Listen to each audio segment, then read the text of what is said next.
नमस्कार. मॅडम, आवाज येतोय माझा? हो सर, येतोय सर. ठीक आहे. सर्वांना नमस्कार. माझं नाव अजिंक्य पृथ्वीराज आहे. महाराष्ट्र शासन व श्री अरविंदो सोसायटी यांच्या संयुक्त विद्यमानाने प्रकल्प आधारित अध्ययनावर विविध प्रतिमांचे प्रशिक्षण यामध्ये आपले सर्वांचे मी स्वागत करतो. या सत्राचं आयोजन ते 26 फेब्रुवारी पासून करण्यात आले होते. यामध्ये आपण 12 PBL प्रोजेक्ट बेस्ड लर्निंगचे 12 सत्र आयोजन केले आहेत. आजचा आपला शेवटचा सत्र आहे. या व्यतिरिक्त प्रोजेक्ट इन्क्लुजनचाही आपण एक सत्राचा समावेश यामध्ये करण्यात आला होता.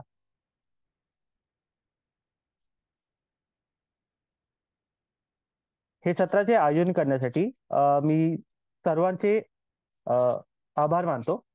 इथे आमचे सर्वांचे प्रेरणास्थान श्री माननीय दीपक केसरकर सर, हे माननीय मंत्री शालेय शिक्षण व मराठी भाषा विभाग, महाराष्ट्र शासन, श्री रणजित सिंह देओल, माननीय प्रधान सचिव, शालेय शिक्षण विभाग, महाराष्ट्र शासन, श्री सूरज मांढरे सर, माननीय आयुक्त शिक्षण, महाराष्ट्र राज्य पुणे, श्री राहुल रेखावार, माननीय संचालक राज्य शिक्षण संशोधन व प्रशिक्षण परिषद, महाराष्ट्र पुणे, डॉक्टर शोभा कंदारे मॅडम, माननीय सहसंचालक राज्य शैक्षणिक संशोधन व प्रशिक्षण परिषद, महाराष्ट्र पुणे, श्री रमाकांत काटमोरे सर, माननीय उपसंचालक राज्य राज्य शैक्षणिक संशोधन व प्रशिक्षण परिषद, महाराष्ट्र पुणे, श्रीमती मनीषा यादव मॅडम, माननीय विभाग प्रमुख आंतरराष्ट्रीय गुणवत्ता कक्ष, राज्य शैक्षणिक संशोधन व प्रशिक्षण परिषद,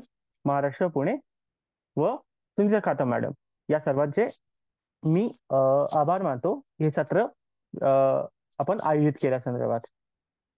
श्री अरविंदो सोसायटीतर्फे प्रणाली बाग मॅडम आणि अजिंक्य पृथ्वीराज हे या प्रोग्रामचे काही घटक राहिलेले आहेत.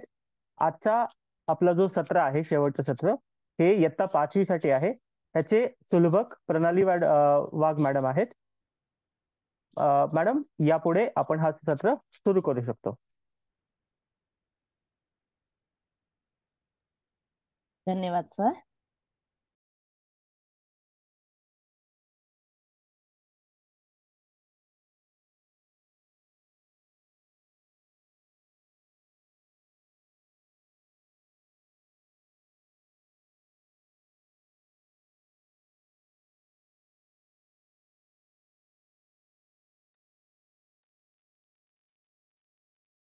सर्वांना नमस्कार.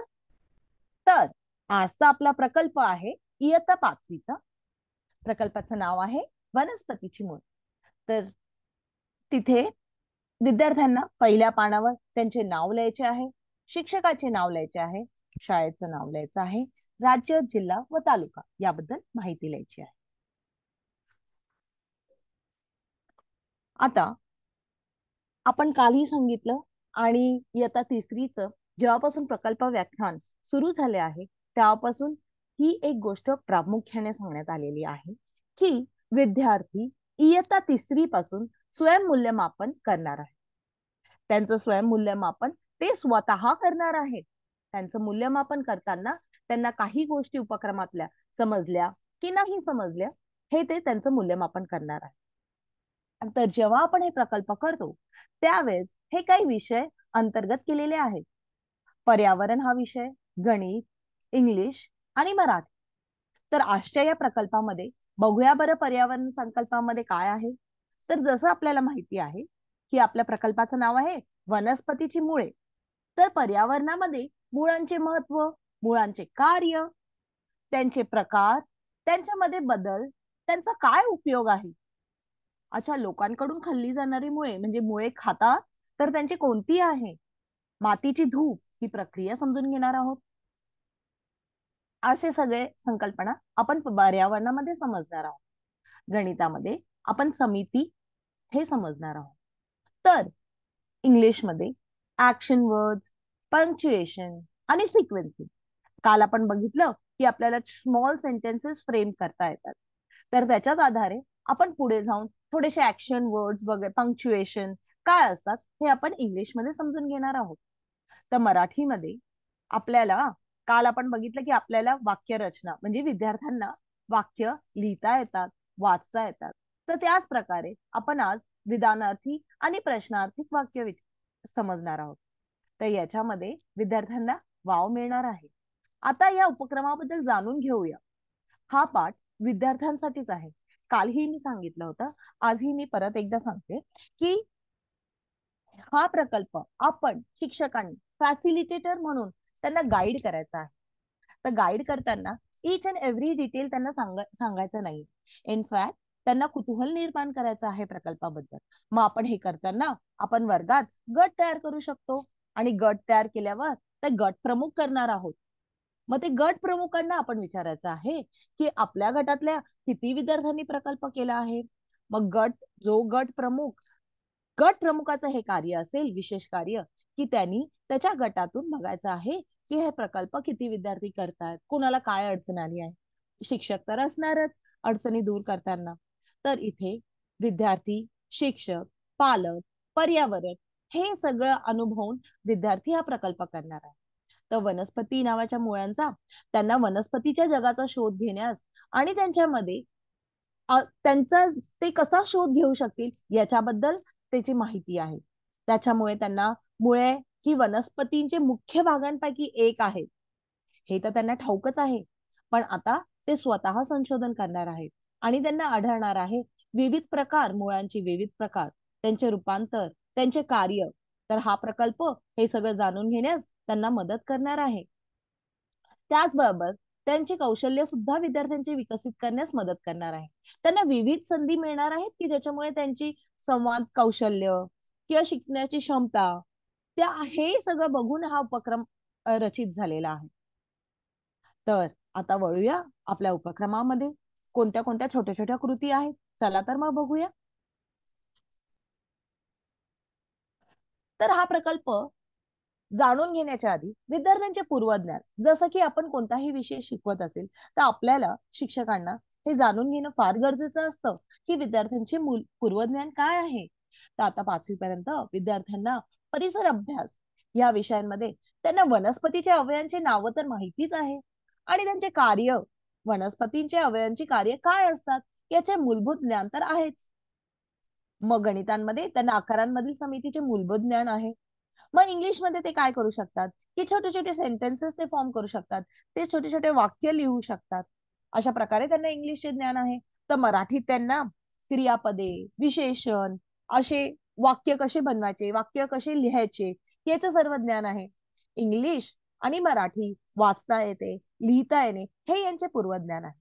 तर जेव्हा आपण प्रकल्प चालू करणार आहोत तेव्हा त्यांना ह्या प्रकल्पाविषयी कुतूहल निर्माण करण्यासाठी आपण सुरुवातीला वर्गात काही प्रश्न विचारायचे आहेत जेणेकरून त्यांना ह्या प्रकल्पाबद्दल अजून कुतूहल निर्माण होईल. तर त्यांना आपण विचारू शकतो. तर त्याच्यासाठी काही प्रश्न सुद्धा गाईडलाईन्स म्हणून शिक्षकांना इथे दिलेले आहेत. जसं की मुळे हे वनस्पतीचा महत्वाचा भाग का आहे हे तुम्ही जाणून घेण्यास उत्सुक आहात का? तुम्हाला मुळांचे विविध प्रकार कोणते आहे हे जाणून घ्यायचे आहे का? अशा प्रकारे आपण वेगवेगळे प्रश्न विचारणार आहोत. जसे की आपण खाण्यायोग्य मुळांबद्दल जाणून घेण्यास योग्य आहे का, ते आपल्यासाठी कसे फायदेशीर आहेत. म्हणजे काल आपण बघितलेलं की फुलं आणि कीटक, तर आज आपण बघतोय मुळांच्या बद्दल. मग त्यांना उत्सुकता निर्माण करण्यासाठी आपण असे विविध प्रश्न विचारणार आहोत. तर ह्या प्रकल्पादरम्यान काही उद्दिष्ट आहेत. ते हे उद्दिष्ट हे याच्यासाठी आहेत की आपल्याला माहिती असावं की विद्यार्थ्यांना या प्रकल्पामध्ये काय समजून येणार आहे. आपण हे उद्दिष्टाच्या आधारे कोणत्याही विद्यार्थ्यांना विचारू शकतो की सांगा रे बाळा की लहान रोपांचे निरीक्षण करून तुम्ही वनस्पतींचे वेगवेगळ्या अवयवांचे नाव ओळखलेत का, किंवा मुळांचे विविध कार्य जाणून घ्यायचे आहेत का, जाणून घेतले आहेत का. मग सोटमुळे आणि तंतुमय मुळे याबद्दल माहिती गोळा करून तुम्ही समजून घेतली आहे का. अशा प्रकारे आपण त्यांना हे प्रश्न सुद्धा विचारू शकतो. त्यासाठी हे अध्ययनाचे उद्दिष्ट दिलेले आहे. कथा वाचून झाडांचे महत्व समजून घेणे, सुकलेल्या पानांचा वापर करून त्यांनी छान समितीची संकल्पना समजून घेणे. अशा प्रकारे हे उद्दिष्ट आहेत अध्ययनाचे आजच्या प्रकल्पाचे. तर आता हे KWL तक्ता हा खूप एकदम इंटरेस्टिंग तक्ता आहे. हा फक्त ह्या प्रकल्पाबद्दलच मर्यादित न ठेवता आपण कोणताही विषय जर हाताळत असाल, मग तो इंग्रजी असो, तो इतिहास असो, तो कोणताही विषय असो, त्याच्यात आपण घेऊ शकतो की मला काय माहिती आहे, म्हणजे त्या विषयाबद्दल विद्यार्थ्यांना काय माहिती आहे हे त्यांनी लिहायचे आहे. मग त्यांना त्या विषयाबद्दल अजून काय जाणून घ्यायचे आहे. नंतर या प्रकल्प झाल्यानंतर मी नवीन काय शिकलो किंवा काय शिकले याच्याबद्दल हे शेवटी भरता येईल. मग आजच्या वनस्पतींची मुळे याबद्दल हा KWL तक्ता आहे. तर प्रत्येक वेळा जेव्हा प्रकल्प चालू होईल तेव्हा त्यांच्यासोबत त्यांची एक मैत्रीण येणार आहे बरं का. मग त्या मैत्रिणीचं नाव आहे ऑरो. ती ऑरो हे एक सगळ्याबद्दल माहिती देणार आहे की हा उपक्रम काय आहे, या उपक्रमामध्ये विद्यार्थ्यांना काय करायचं आहे, किंवा ती एक आपली माहिती सांगणार आहे की तिने काय केलं. मग ह्या ऑरो बद्दल माहिती विद्यार्थ्यांना द्यायची आहे की या प्रकल्पात आपल्याला ऑरो ही मैत्रीण भेटणार आहे. चला मग बघूया ऑरो काय बोलते. मग ऑरो जे बोलते ते ऐकून, त्याचं निरीक्षण करून, ते समजून आपण काय करायचं आहे, तर आपण हे छोटे छोटे उपक्रम करायचे आहे. तर आता जसं औरवनी सांगितलेलं आहे की तिने वनस्पतीचे भाग कसे ओळखलेले आहेत. तर आजोबांनी तिला बरीचशी रोपं विकत घेतलेली, तर तेव्हा तिने आजोबांनी त्यांना सूर्यफुलाचे रोप दिले. तर त्याचप्रमाणे तिने सांगितलं आहे की चला मग आपण ओळखूया, या वनस्पतीचे भाग ओळखूया आणि त्यांना नावं देऊया. तर अशा प्रकारे विद्यार्थ्यांना वनस्पती ओळखायची आहे आणि त्यांना नावे द्यायची आहे. तर उपक्रमामध्ये प्रत्येक छोट्या छोट्या उपक्रमामध्ये त्यांना छोटे छोटे प्रश्न असणार आहेत. थोडा विचार करूया असे असणार आहेत ते. तर याच्यात यांना विद्यार्थी स्वतःचा विचार करून अगदी मोकळेपणाने ते उत्तरे लिहिणार आहे. जसं वनस्पतीचा कोणता भाग जमिनीवर दिसत नाही, मग विद्यार्थ्यांना विचार करून लिहायचा आहे की वनस्पतीचा भाग जो जमिनीच्या वर आहे, वनस्पतीचा कोणता भाग जमिनीच्या वर दिसत नाही, मग अशा भागांची त्यांना नावं लिहायची आहेत. अशा प्रकारे छोटे छोटे प्रश्न विचारले आहेत. मग इथेच म्हणजे हा पर्यावरण आधारित उपक्रम आहे. तर त्यांना लिहायचं आहे वनस्पतीचे अवयव. तर वेगवेगळ्या अवयवांचे इथे नाव दिलेले आहे आणि हा तक्ता त्यांना भरायचा आहे. म्हणजे त्यांना याच्यात झाडाच्या वाढीवर परिणाम होणार आहे की नाही होणार आहे, मग तो कसा होणार आहे हे त्यांच्या पालकांशी किंवा कुटुंबाशी किंवा गुरुजनांसोबत चर्चा करून त्यांना स्पष्टीकरणासह उत्तर द्यायचे आहे. त्यांना त्यांच्या स्वतःच्या उत्तराचे कारण द्यायचे आहे. अशा प्रकारे हे जे कुतूहल इथे दिसलेले आहे ते कुतूहल शिक्षक वर्गात घेऊ शकतात. मग कुतूहलामध्ये लिहिलं आहे की आपण वनस्पतीला वाढवू शकतो, अशा विविध मार्गांचा शोध घ्या. मग हे कुतूहल आपण वर्गात डिस्कस करू शकतो. जेव्हा हा चर्चा आधारित उपक्रम विद्यार्थी वनस्पतीच्या भागाचे निरीक्षण करतील आणि ओळखतील, तेव्हा ते नक्कीच पर्यावरणाजवळ जाणार आहेत आणि त्यांना हे समजणार आहे ते जेव्हा विविध भाग काढून टाकल्याने वनस्पतीच्या वाढीवर काय परिणाम होतो हे शोधतील, तेव्हा त्यांच्या वनस्पतीच्या वेगवेगळ्या भागांचे ते काळजीपूर्वक आणि संयमाने निरीक्षण करतील. अशा प्रकारे त्यांच्यामध्ये हळूहळू आपण निरीक्षणाचे मूल्य देखील रुजवणार आहोत. तर ते स्वतः करा. आता अशा प्रकारे परत ऑरो आली आहे भेटायला. तर ऑरोनी सांगितलेलं आहे की ती शाळेतून परत येत होती आणि रस्त्यात तिला एक खोड दिसली, तर तिने ते पिशवीत ठेवले. तर अशा प्रकारे ऑरो सांगते की काय झालं नक्की. खरंच का दिलेल्या त्यांना ते विशिष्ट खोड रोपात वाढणार की नाही वाढणार असं तिला अगदी कन्फ्युजन झालेलं, आणि ह्याबद्दल तिने विशेष माहिती दिलेली आहे. तर तिच्या आईने काय केलं आहे की तिला 2 कुंड्या दिल्या. तर एका कुंडीत मुळे नसलेले रूप आणि दुसऱ्या कुंडीत मुळे असलेले दुसरे रूप वाढवण्यास सांगितले. मग आपण पण विद्यार्थ्यांना तेच करायला सांगणार आहोत. असं तिथे दिलेल्या सूचनानुसार त्यांना साहित्य गोळा करायचे आहे आणि पालकांच्या मार्गदर्शनाखाली छोटे छोटे प्रयोग करायचे आहे. तर या उपक्रमासाठी लागणारे साहित्य बरं काय आहेत. मातीने भरलेल्या 2 कुंड्या, एक रोपटे, लहान रोप, एक डहाळी, पाणी, कात्री. तर त्यांच्या उपक्रमासाठी सुद्धा सूचना दिलेल्या आहेत. तर 2 कुंड्या घ्यायच्या आहेत, त्यांना नाव अ आणि ब असे द्यायचे आहेत.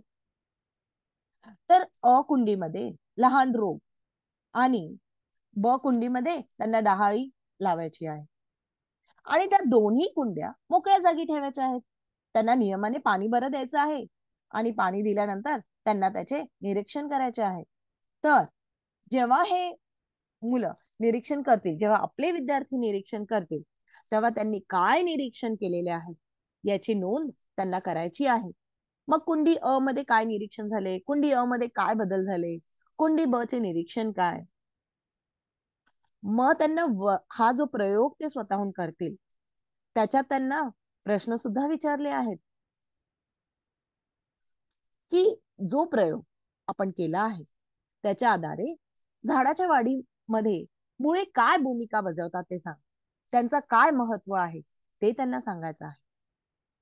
जेव्हा हा उपक्रम विद्यार्थी करतील, जेव्हा हे निरीक्षण करतील, पालकाची मदत घेतील, हा प्रयोग करतील, तेव्हा त्यांच्यामध्ये संवाद, संयोग कौशल्य हे नक्कीच विकसित होतील.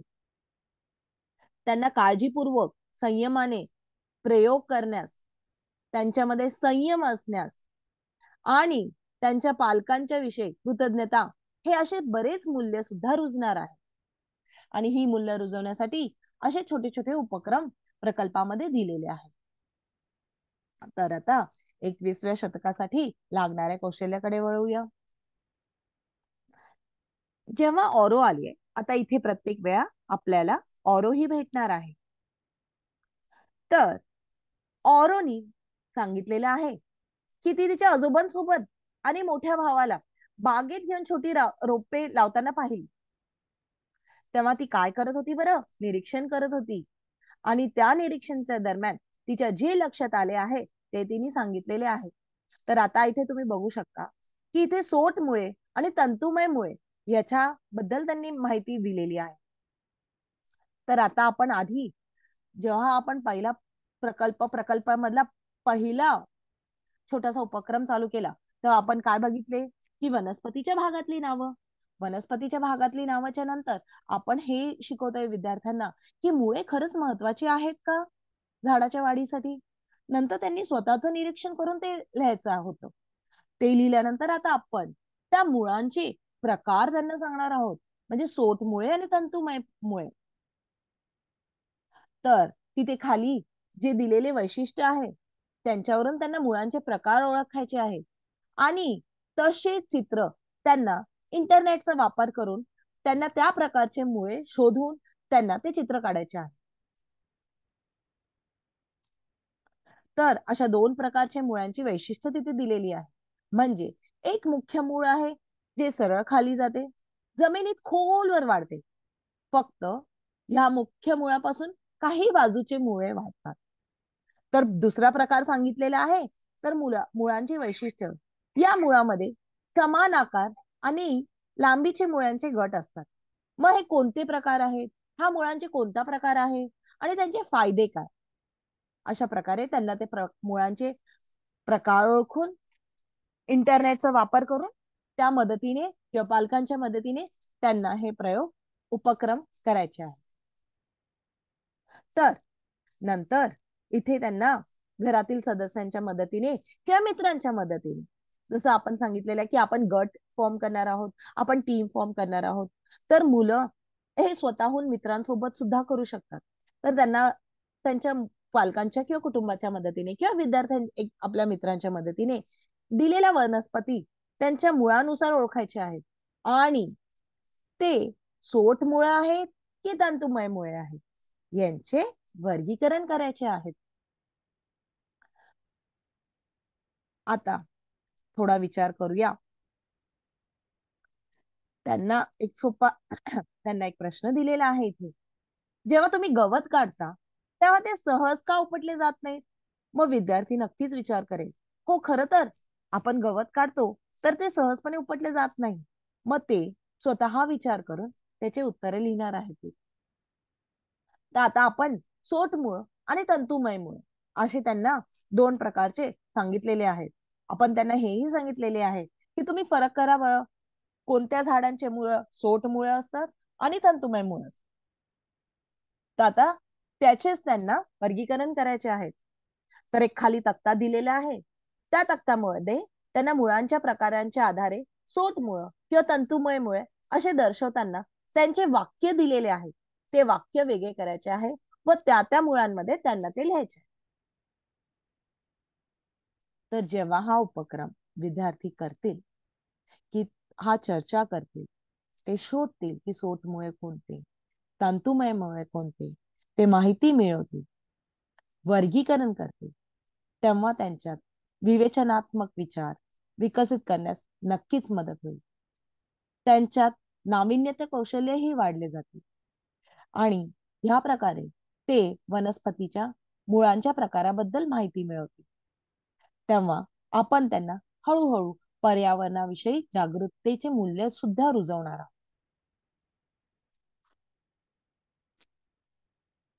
आता हा पर्यावरण आधारित उपक्रम आहे. आता परत ऑरो भेटीला आली आहे. तर सांगितल्याप्रमाणे प्रत्येक वेळा विद्यार्थ्यांच्या भेटीला ऑरो ही येणारच आहे बरं का. तर ऑरोनी काय केलेलं आहे त्याच्याबद्दल ऑरोनी माहिती दिलेली आहे की ती तिच्या आईसोबत भाजी मंडईत गेलेली होती आणि तिथे त्यांना गाजर दिसले. तर आईनी गाजर घेतले विकत. तर घरी आल्या आल्या औरोनी लगेच ते गाजर खायला घेतले. तर आईने तिला थांबवले आणि सांगितले की ते पाण्याने धुतल्याशिवाय खाऊ नकोस बरं का. मग तिने विचारले का बरं. मग ते आईने सांगितले की हे मूळ जे जमिनीखाली वाढते त्याच्यात ते हानिकारक जीवाणू असू शकतात ज्यामुळे रोग सुद्धा होऊ शकतात. तर आपल्याला काही मुळे खाता येऊ शकतात पण आपल्याला ते धुवून खायचे असतात. मग असे कोणते अजून मुळे आहेत की जे आपण खाऊ शकतो. हे कुतूहल वाढवण्यासाठी जे उपक्रम आहे याच्याबद्दल त्यांना शोधायचं आहे आणि उत्तरे द्यायची आहेत. जसं त्याच्यासाठी त्यांना काही प्रश्न विचारलेले आहेत की तुम्हाला असे वाटते का की वर चर्चा केलेल्या मुळांव्यतिरिक्त आणखीन काही प्रकारची मुळे आहेत की जे आपण खाऊ शकतो. मग या जागेत त्यांना त्यांची वैशिष्ट्य शोधायचे आहेत आणि लिहायचे आहेत. मग त्यांना कुटुंबाच्या किंवा पालकांच्या सोबत चर्चा करून त्यांना चर्चा करायची आहे आणि साठवणुकीचे मुळे आणि आधार देणारी मुळे याबद्दल माहिती मिळवायची आहे आणि उदाहरण देऊन तो तक्ता भरायचा आहे. तसंच ते त्याचे चित्र काढू शकतात किंवा चिटकवू शकतात. जसं उदाहरणासाठी दिलेलं आहे की साठवणुकीचे मुळे म्हणजे बीट. मग बीटरूट हे साठवणुकीचे मुळे आहे. तर आधार देणारी कोणती मुळे आहेत तर वडाचे झाड. तर अशा प्रकारे त्यांना साठवणुकीचे मुळे आणि आधार देणारी मुळे याच्याबद्दल माहिती गोळा करून चित्रे चिटकवायची आहेत किंवा चित्रे ते काढू शकतात. आता थोडा विचार करूया. तर प्रत्येक प्रकल्पाच्या उपक्रमामध्ये आपल्याला ऑरो भेटते. ऑरो माहिती सांगते. ऑरोनी माहिती सांगितल्यानंतर ती ज्याच्याबद्दल माहिती सांगते ते आपल्याला ते उपक्रम करायचे असतात. ते केल्यानंतर मनमोकळेपणाने विद्यार्थ्यांना उत्तरे द्यायची आहेत. इथे प्रश्न विचारलेला आहे की वनस्पती त्यांच्या मुळांमध्ये अन्न का साठवतात. आधार देणाऱ्या मुळांचे कार्य साठवणुकीच्या मुळांपेक्षा कशा प्रकारे वेगळे असतात बरं. मग हे ते विचार करतील, मित्रांना विचारतील, सॉरी, पालकांना विचारतील, गुरुजनांना विचारतील आणि अशा प्रकारे ते उत्तर देईल. तर हा चर्चा आधारित उपक्रम जेव्हा विद्यार्थी चर्चा करतील, मुळांच्या बद्दल माहिती गोळा करतील, त्याच्याबद्दल लिहितील, आपल्या आई वडिलांकडून मोठ्यांकडून माहिती गोळा करतील, तेव्हा त्यांच्यामध्ये नक्कीच विनयशीलपणा, संवाद कौशल्य असे मूल्य रुजणार आहे. ते मूल्य रुजवण्यास मदत करणार आहे हा. आता ज्ञानाच्या भंडाराकडे वळूया. परत आपल्या भेटीस ऑरो आलेली आहे. तर आपण आता मागे बघितल्याप्रमाणे की आपण इथे बघितले आता आपण साठवणुकीचे मुळे आणि आधार देणारे मूळ. आता आपण इथे बघणार आहोत की ऑरो काय सांगते. गाजरची झाडाची मुळे आहेत, गाजराच्या झाडाची मुळे आहेत, हे आता आपल्याला माहिती आहे. आता हे विद्यार्थ्यांना माहिती झालेलं आहे. तर इतर काही वनस्पती आहेत का ज्यांची मुळे आपण खातो? हा प्रश्न ऑरोने आईला विचारला. मग त्याच्याविषयी अजून माहितीसाठी इथे एक तक्ता दिलेला आहे. तर विद्यार्थ्यांना त्यांच्या पालकांशी बोलून आपण अन्न म्हणून खाल्लेले वनस्पतीची मुळ्यांची नावं शोधायची आहेत, त्यांचे चित्र काढायचे आहेत किंवा चिटकवायचे आहेत.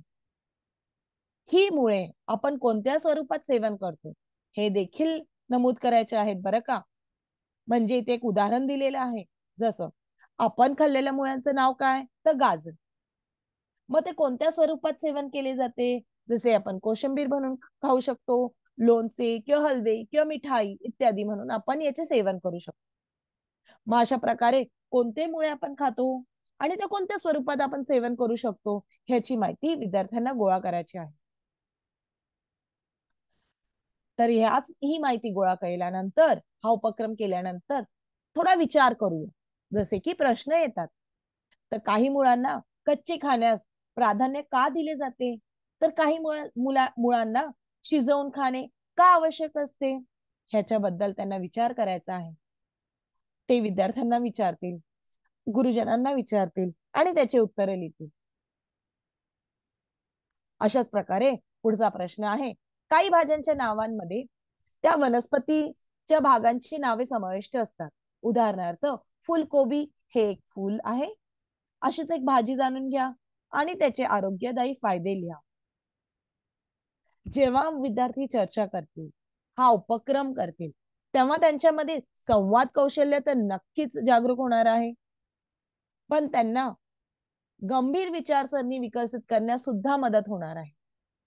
आपण काय खातो, आपण हे मुळे खातो का, कोणत्या प्रकारे खातो, हे ते समजून घेणार आहे. या उपक्रमामध्ये यांना ही माहिती मिळणार आहे. विद्यार्थ्यांना त्यांच्या कुटुंबाच्या सदस्यांसोबत कसा संवाद साधला पाहिजे, त्यांना बोलताना कसा आदर दिला पाहिजे, हे मूल्य त्यांना समजणार आहे. तर कुतूहलासाठी इथे प्रश्न आहे, जो शिक्षक आपल्या वर्गात बोलू शकतात, विचारू शकतात हे प्रश्न. जसं आपण वनस्पती शास्त्रज्ञांना काय म्हणतो, अशा प्रकारे आपण विचार करून आपण त्यांना चर्चा करायला प्रवृत्त करायचं आहे. तर आता इथे आहे क्रिएटिव्ह आणि आर्ट कॉर्नर. तर इथे ऑरो भेटायला आली आहे परत बरं का आपल्याला. तर ऑरो कुठे गेलेली आहे? One day I went to attend the marriage ceremony of my uncle with my family. ती लग्नासाठी सोबत, तिच्या काकांसोबत. तर तिथे वेगवेगळे जे काही ह्यूज मील होते, टेस्टी डिशेस होते, म्हणजे वेगवेगळे ते जे काही अन्न पक्वाने होते, ते बघून ती खूप खुश झाली आणि तिला असं वाटत होतं चला चला आता आपण खाऊ. जेव्हा ते स्नॅक्स तिने खाल्ले, after having snacks when I moved to have dinner, I saw an area specially dedicated to salad. म्हणजे तिथे एक संपूर्ण एक कम्प्लीट एरिया होता, एक असा भाग होता त्या जेवणामध्ये, त्या जेवणाच्या काउंटरमध्ये, तिथे फक्त सलाड होत. खूप छान डेकोरेशन केलेलं, खूप छान अट्रॅक्टिव्ह होतं. ते चित्र ऑरो आपल्यासोबत शेअर करत आहे. मग अशा प्रकारे आपण विद्यार्थ्यांना सांगू शकतो की अशा प्रकारे आपणही घरात सलाड बनवू शकतो, असं अट्रॅक्टिव्ह, असं खूप सुंदर. मग त्याचे फोटोही तुम्ही व्हॉट्सअप करू शकता. जसं हल्ली आता व्हॉट्सअप ग्रुप आहे, किंवा तुम्ही चित्र काढून दाखवू शकता. हे चित्र काढल्यानंतर आपण इथे चित्र ह्या जागेवर चिटकवायचे आहेत, आपण वर्गांच्या भिंतीवरही चिटकवू शकतो. जो विद्यार्थी चित्रकलेमध्ये माहीर आहे किंवा जो विद्यार्थी ज्यांना खूप आवड आहे, तेही हे पूर्ण करतील. आणि ज्या प्रकारे आपण सांगितलं आहे की आपण गट करणार आहोत, तर गट प्रमुख सुद्धा त्यांना सगळ्यांना प्रोत्साहित करणार आहे. तर हे चित्र काढल्यानंतर आपण आपल्या वर्गातल्या भिंतीवर सुद्धा आठवड्याभरासाठी हे लावू शकतो. तर त्यांना आता हे ऍक्टिव्हिटी केल्यानंतर काही छोटे छोटे प्रश्न आहेत. Which edible roots did you use to make your salad? तुम्ही कोणते मूळ खाण्या उपयुक्तमुळं त्यांचा तुम्ही उपयोग केला गेला आहे तुमच्या सलाड बनवण्यामध्ये. चला तर आता तुम्ही सलाड डेकोरेशन केलेलं आहे. Write the steps followed by you in salad decoration in the proper sequence with correct punctuation and circle the action words. म्हणजे मी हे बनवलेलं आहे. I have cut the vegetables. तर त्याच्यात त्यांना ऍक्शन वर्ड शोधून दाखवायचे आहे. आणि ते ऍक्शन वर्ड सर्कल करण्यासाठी ते क्रेयॉन्सचा वापर करू शकतात. तर आता इथे जेव्हा ही ऍक्टिव्हिटी करते तेव्हा त्यांच्यामध्ये नक्कीच क्रिएटिव्हिटी डेव्हलप होणार आहे. आणि वेगवेगळे स्वतःहून विचार करून ते वेगवेगळे सलाडचे डिझाईन्स तयार करू शकतात. मग हे सलाड प्लेट डेकोरेट करण्यासाठी किंवा बनवण्यासाठी त्यांच्यामध्ये पेशन्स हे मूल्य नक्कीच जागरूक होणार आहे. आता वळूया आरोग्याकडे. तर परत ऑरो आपल्या भेटीला आलेली आहे. तर बघूया ऑरो काय सांगते. तर आईने तिला गच्चीवरून कपडे आणायला सांगितले होते. गच्चीवर जाताना तिचा पाय मुरगळला आणि ती खाली पडली. तर पायाला सूज आली. तिला वेदनाही खूप होत होत्या बरं का. तेव्हा आईने हळदीचे दूध प्यायला सांगितले. मग ऑरोने विचारले की आपण हळद का टाकली दुधात. तर आईने सांगितले की हळदीचे अनेक औषधी उपयोग आहेत. ही त्वचेसाठी सुद्धा चांगली आहे आणि वेदनांपासून आराम देते. मग ऑरोला खूप आश्चर्य वाटले की खरंच की वनस्पतीचे मूळ खूप उपयुक्त आहेत. त्यांचे औषधी फायदे देखील आहेत. मग ह्या प्रकारे विद्यार्थ्यांना वेगवेगळ्या वनस्पतीचे मुळांचे काही औषधी उपयोग आहेत का त्याबद्दल घरातील कुटुंबातील इतर सदस्यांकडून चौकशी करून त्यांच्यामध्ये हा तक्ता त्यांच्याबद्दल माहिती गोळा करायची आहे आणि ह्या तक्त्यामध्ये भरायची आहे. जसे की एक उदाहरण दिलेले आहे. वनस्पतीच्या मुळाचे नाव काय आहे तर हळद. मग त्याचा औषधी उपयोग काय आहे की हे जंतुनाशक औषध म्हणून वापरले जाते. तर ते कसे वापरले जाते हे काप आणि जखमांवर लेप म्हणून लावले जाते. तर अशा प्रकारे मुळांचे उपयोग औषधांमध्ये सुद्धा होते बरं का. ह्याची माहिती ह्या प्रकल्पामध्ये विद्यार्थ्यांना मिळते. मग आता त्यांना इथे कोडी सोडवण्याची वेळ आहे. कोडी सोडवण्याच्या वेळेमध्ये त्यांना मजेदार एक कोडी सांगितलेली आहे. मी एक वनस्पतीचे मूळ आहे आणि तुमच्या चहाला चव आणण्यासाठी वापरले जाते. मी कोण आहे. तर जेव्हा हे चौकशी विद्यार्थी करतील की वनस्पतींच्या मुळांची नावे शोधतील, त्यांचे औषधी उपयोग काय आहे हे शोधतील, त्यांच्या सदस्यांची मदत घेतील आणि खरंच काही औषधी उपयोग आहेत का आणि घरोघरी आईला आजोबांना आजींना बाबांना काकांना औष औषधी मुळांची नावं माहिती असतात, उपयोग माहिती असतात. मग आपण विद्यार्थ्यांना संवाद कौशल्य तर शिकवतोच आहे, त्यांचे संवाद कौशल्य तर वाढवतोच आहे. पण याच बरोबर वेगवेगळ्या मुळांचे औषधी फायद्यांबद्दल माहिती गोळा करताना त्यांच्या कुटुंबातील सदस्यांशी कसे बोलावे आणि त्यांच्यामध्ये सभ्यतेचे मूल्य देखील रुजले जाणार आहे. आता आपण इयत्ता 4थी पासून बातमी हे आणलेले आहे. तर आपल्या वेळेस आपण बातमीपत्र हे नेहमी आपण आपल्या घरी असायचे. आपले आजी आजोबा आई वडीलधारी माणसं हे बातमीपत्र वाचायचे. पण हल्ली हे बातमीपत्र खूप कमी झाले. तर परत एकदा आपण विद्यार्थ्यांना या बातमीपत्राकडे वळवतो. तर ऑरो आली आहे परत त्यांना भेटायला. तर प्रत्येक वेळा ऑरो ही भेटायला येणार आहे. तर ऑरोनी या बातमीमध्ये सांगितलेलं आहे की ती तिच्या मोठ्या भावासोबत फिरायला गेली होते. तेथे मुळापासून उपटलेली अनेक झाडे दिसली. तेव्हा तिने तिच्या मोठ्या भावाला विचारले, हे कसे काय झाले दादा. तर काल रात्री मुसळधार पावसामुळे माती वाहून गेल्याने ती उपटून पडली असावी असे तिच्या मोठ्या भावाने तिला सांगितले. माती वाहून जाण्याला मातीची धूप म्हणतात असेही त्यांनी मला सांगितले आहे. मातीची धूप मला अधिक चांगल्या प्रकारे समजावी यासाठी त्यांनी एक बातमीही दिली. आता ती बातमी ऑरो विद्यार्थ्यांना वाचायला सांगत आहे. तर आता मातीची धूप म्हणजे काय याच्याबद्दल माहिती दिलेली आहे. मातीचे धूप बद्दल माहिती विद्यार्थ्यांना स्वतःहून वाचायची आहे. ती वाचल्यानंतर विद्यार्थ्यांना एक प्रयोग करायला सांगायचे आहे. म्हणजे त्या प्रयोगासाठी लागणारे साहित्य आणि तो प्रयोग कसा करावा याची सुद्धा माहिती दिलेली आहे. त्यांना 2 टाकाऊ प्लास्टिकच्या बाटल्या, काटे, चमचे, माती, पाणी असे हे साहित्य आवश्यक लागणार, ज्या युजली अवेलेबल असतात. तर त्यांना 2 बाटल्या घ्यायच्या आहेत. चित्रात दाखवल्याप्रमाणे त्यांना ते कापून त्यात सम प्रमाणात माती घालायची आहे. बाटल्यांचे तोंड उघडेच ठेवायचे आहे बरं का.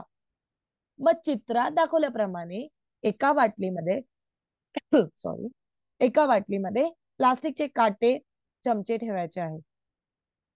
दोन्ही बाटल्यांमध्ये पाणी ओतायचे आहे आणि काय होते हे बघायचे आहे. आता आपण त्यांना नक्कीच मातीची धूप समजून घ्यायला प्रयोग दिलेला आहे आणि त्याचे निरीक्षण करून त्यांना काही प्रश्नांची उत्तरं द्यायची आहे. कोणत्या बाटलीतून जास्त माती वाहून गेली आणि का? वरील काटे, चमचे ही वनस्पतीची मुळे आहेत अशी कल्पना करा. आता वनस्पतीची मुळे मातीची धूप रोखण्यात कशी मदत करते ते सांगा.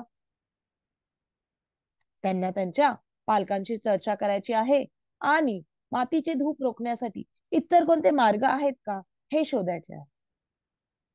जेव्हा विद्यार्थी मातीची धूप समजून घेण्यासाठी प्रयोग करतील तेव्हा त्यांच्यामध्ये निरीक्षण कौशल्य, विवेचनात्मक विचार असे विकसित होण्यास मदत होईल. त्यांना मातीचे धूप रोखण्यासाठी उपाय सुद्धा शोधून काढल्यावर त्यांना पर्यावरण जागृतीचे मूल्य देखील रुजणार आहेत. आता जरा चौकटी बाहेरचा विचारात जाऊया. बघूया बरं इथे काय दिलं आहे. परत आपल्या भेटीस ऑरो आली आहे. तर ऑरोनी अगदी मनोरंजक उपक्रम केले. तिने ऑरोच्या शिक्षकाने त्यांना एक खूप मनोरंजक उपक्रम दिला, ज्याच्यामध्ये काय झाले आहे की अर्धे पान एका कागदाच्या तुकड्यावर चिटकवले आणि बाकीचे अर्धे पान त्यांना काढण्यास सांगितले होते. तेव्हा त्यांना सगळ्यांना आश्चर्य वाटले, आता हे कसे करायचे बरं. तेव्हा त्यांनी शिक्षकांना विचारले की आम्ही हे कसे करू शकतो. जेव्हा हे चर्चा चालू होती तेव्हा शिक्षकांनी त्यांना समितीची संकल्पना समजून सांगितली. शिक्षकांनी त्यांना समजवले की तुम्ही चित्राचा दुसरा भाग पूर्ण करू शकलात कारण आकार सममितीय होते. मग अशा प्रकारे आपण विद्यार्थ्यांना एक छानसा उपक्रम दिला आहे बरं का. वेगवेगळ्या आकारांची 4 वाळलेली पाने गोळा करायला सांगणार आहोत. निवडलेली पाने अर्धी कापून चिटकवायची आहेत आणि चिटकवलेला भाग पाहून पानांचा इतर भाग काढायचा आहे. सॉरी काढलेला भाग चिटकवलेला भागासारखाच आहे की नाही हे तपासायचं आहे. मग त्याच्यासाठी त्यांनी एक उदाहरण सुद्धा दिलेलं आहे की कशा प्रकारे त्यांना करायचं आहे. मग त्यांना पाने निवडायचे आहेत, ते चिटकवायचे आहेत आणि त्यांच्या सममितीय भाग काढायचा आहे. अशा प्रकारे त्यांना हा उपक्रम करायचा आहे. आता जेव्हा हे ते उपक्रम करतील, निरीक्षण करतील, ते काढतील, ते पानं शोधतील, तेव्हा त्यांना ते समिती आहे की नाही ते शोधायचं आहे आणि लिहायचं आहे. आता त्याचसोबत त्यांच्या अवतीभोवती त्यांना वस्तूंची यादी बनवायची आहे, ज्याच्यावर तुम्ही समितीय काल्पनिक रेषा काढू शकता. उदाहरणार्थ फुलांच्या फुलदाणी आकृती दाखवलेली आहे त्याच प्रकारे त्यांना सममितीच्या उभ्या रेषा काढल्या जाऊ शकतात. मग अशा प्रकारे त्यांना वस्तूंचे नावं गोळा करायचे आहेत, वस्तूंचे चित्र रेखाटायचे आहेत आणि त्यांना रेषांसह सममितीच्या रेषांसह त्यांना ते चित्र काढायचे आहे, वस्तूंची नावं लिहायची आहेत. अशा प्रकारे त्यांना हा उपक्रम करायचा आहे. मग ते त्यांच्या आवडीनुसार सुद्धा विद्यार्थी त्यांच्या आवडीनुसार सुद्धा सममितीचे रेषांसह चित्र काढू शकतात. तर आता विद्यार्थी हा अगदी आनंददायी आणि गुंतून ठेवणारा उपक्रम करतील. म्हणजे जेव्हा पानांचा दुसरा भाग काढतील तेव्हा त्यांच्यामध्ये सर्जनशीलता, नाविन्यता अशा कौशल्य विकसित होण्यास मदत होणार आहे. त्यांच्यामध्ये जेव्हा ते पानांच्या चित्रांचे दुसरा भाग काढतील तेव्हा त्यांच्यामध्ये एकाग्रतेचे मूल्य देखील रुजणार आहे. तर आता पुढचा भाग आहे मूल्यावर आधारित शिक्षण.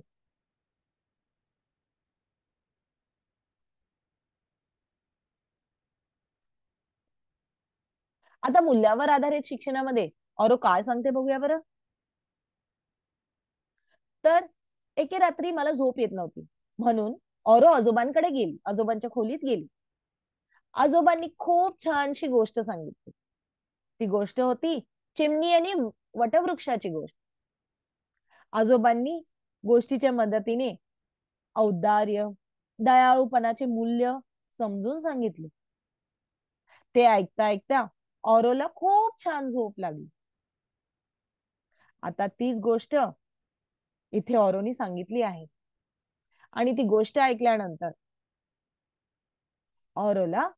औरोनी जी गोष्ट सांगितली आहे त्याच्यानंतर विद्यार्थ्यांना काही प्रश्न लिहायचे आहे, प्रश्नांची उत्तरं द्यायची आहे. तर आता ती गोष्ट बघूया बरं. वडाचे झाड ही गोष्ट आहे.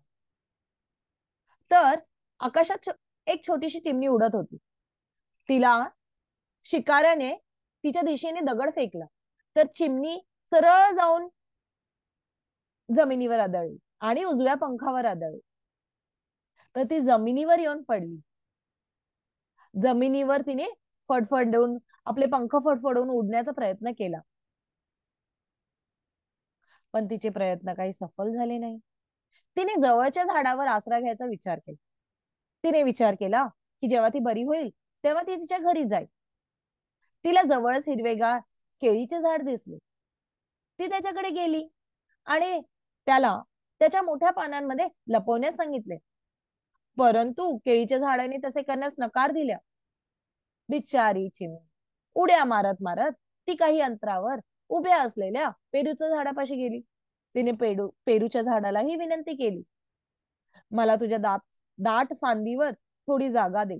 पण पेरूच्या झाडाला तिची अजिबात दया आली नाही आणि त्यानेही चिमणीला फांदीवर जागा देण्यास नकार केली. आता थकून चिमणी एका वटवृक्षावर जाऊन बसली आणि रडू लागली. चिमणी म्हणाली, माझे कोणीही मित्र नाही, कोणीही मला मदत करू इच्छित नाही. तेव्हा तेव्हा तिला एक आवाज ऐकू आला, मी तुझा मित्र होईन ना, मी तुला मदत करेन. चिमणीने वर पाहिलं. तो वटवृक्षाचा आवाज होता. चिमणी आणि वटवृक्षाची मैत्री झाली. तिला खूप आनंद झाला. वटवृक्षाने आपल्या फांदीवर चिमणीला जागा दिली. तेवढ्यात आकाशातून आवाज आला, वटवृक्ष तू खूप औदार्य दाखवलेस आणि चिमणीवर दया दाखवून चांगले काम केलेस, यासाठी तुला एक बक्षीस मिळेल. आतापासून तू सर्व झाडांमध्ये सर्व शक्तिशाली वृक्ष होशील आणि अनेक लोकांना आपली सावली देशील. तू अनेक वर्ष जगशील. चिमणी अनेक दिवस वटवृक्षाच्या झाडावर राहिली आणि जेव्हा ती बरी झाली तेव्हा वटवृक्षाचा निरोप घेऊन ती आकाशातून उडून गेली. तेव्हापासून आजपर्यंत वटवृक्ष हा सर्वात शक्तिशाली वृक्ष आहे आणि सर्वात जास्त काळ जगणारा वृक्ष आहे. अशी ही छोटीशी गोष्ट होती बरं का. मग ही गोष्ट नक्कीच विद्यार्थ्यांना आवडेल. आता ही गोष्ट वाचल्यानंतर विद्यार्थ्यांना काय करायचं आहे की या कथेतील कोणतेही 5 क्रियावाचक शब्द आणि कोणतेही 5 विशेषण सांगणारे शब्द लिहायचे आहेत. त्यांना खाली दिलेले शब्द वापरून विधानार्थी आणि प्रश्नार्थी वाक्य बनवायचे आहे. त्यांना पुढचा प्रश्न असा आहे की तुमच्या घराजवळ कोणकोणती झाडे आहेत? झाडांपासून आपल्याला काय काय शिकायला मिळते? आत्ताच आपण बघितलं की वटवृक्षाचे झाड किती दयाळू होते. आता त्यांना हे पण लिहायचं आहे की त्यांना त्याच्यापासून झाडांपासून काय काय शिकायला मिळाले. वटवृक्षाची कोणकोणती वैशिष्ट्ये आहेत हे सुद्धा त्यांना लिहायचं आहे. किती सुंदरशी गोष्ट होती. जेव्हा विद्यार्थी हे अशी मनोरंजक गोष्ट समजून घेतील आणि त्या गोष्टी आधारे प्रश्नांची उत्तरे देतील, तेव्हा त्यांच्यामध्ये दयाळूपणाची मूल्य नक्कीच विकसित होतील. आणि आपण एकमेकांना मदत करून समस्या कशी सोडवू शकतो याची सुद्धा कौशल्य विकसित होती.